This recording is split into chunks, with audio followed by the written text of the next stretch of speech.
Mobiilikulut ovat yrityksen yksi vaikeimmin hallittava kuluerä jatkuvasti muuttuvien palvelujen kentässä. Laskuissa on jopa 30% ilmaa. Siten esimerkiksi 1000 hengen yritys maksaa vuosittain 100 000 euroa puhelinlaskuissaan turhasta. Operaattorien kilpailutuksella saadaan hetkellinen hyöty, mutta ei pysyvää vaikutusta. Kilpailutuksen lisäksi kannattaakin siis huomioida ainakin seuraavat asiat. Kullekin liittymälle on kytkettävissä satoja eri hintaisia ja sisältöisiä palveluja. Väärin mitoitettu liittymä maksaa kuitenkin helposti 100 euroa vuodessa tyhjästä. Operaattoreiden laskuissa on myös paljon virheitä. Niitä löydetään lähes päivittäin. Suurin Alexstran Suomessa löytämä laskutusvirhe oli huimat 700 000 euroa. Lisäksi puhelimella voi tilata ratikkalippuja, kokispulloja, golfpalloja ja pikavippejä.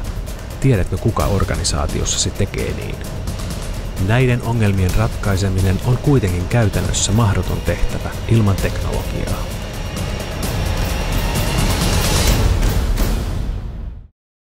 Alexstran älykäs puhelinlasku tekee teknologian avulla sen, mihin ihmisvoimin ei pystyttäisi.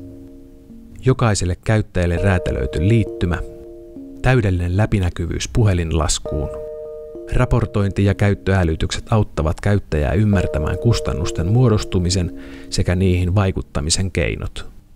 Yksi lasku satojen sijaan valmiiksi tarkastettuna ja tiljöitynä.